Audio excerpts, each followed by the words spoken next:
job descriptions, and the application process.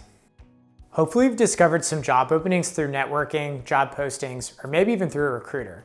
Here are the learning outcomes for this video. By the end of the video, you should 1. Understand the basic elements of a job description. 2. Understand why job descriptions can be inaccurate. And 3. Understand the job application process. Let's get started. When people say that there's a job opening, that means that a company wants to hire someone for a specific position. The opening is typically advertised by posting the title of the job along with the job's responsibilities. The document containing this information is called a job description. Job descriptions are the single most important document in your job search, so let's dissect them. Written job descriptions will contain most of the following elements: job title, job small group, also called a department, and job large group, also called a business unit.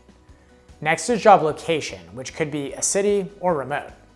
Next is job status, such as full-time, part-time, intern, contractor, etc.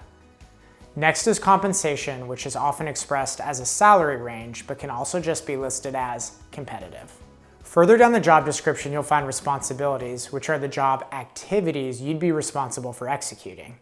Next are minimum qualifications, which list the job's education, experience, licensing, and skills requirements. Next are preferred qualifications, which are higher than the minimum qualifications, but not mandatory for the job, even though the employer would like you to have them. Next is supervisory authority, which will state if the job requires managing people or a budget.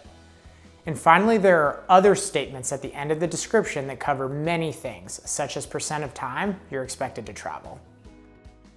Sometimes job descriptions are not 100% accurate for a few reasons. First, it's possible that someone other than the hiring manager wrote the description, such as someone in HR.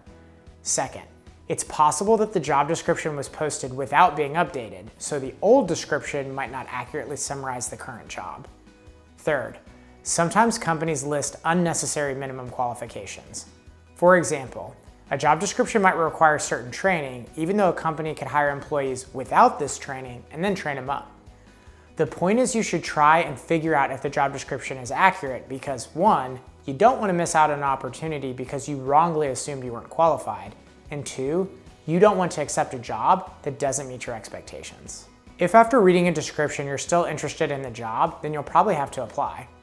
This application process might be informal, such as emailing your resume and cover letter to the employer. Or it might be more formal, such as creating an online profile and submitting your documents there.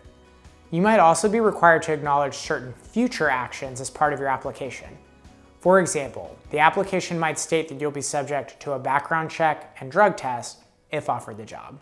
That's the end of this foundational video, but just a reminder that this video is part of a longer playlist.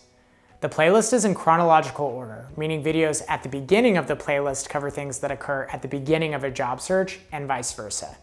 If you liked this video, then you should check out the other videos in the playlist. If you thought this video was confusing, then try going backwards in the playlist to learn more about job search up until this point, or even forwards in the playlist to see how things come together. Thanks.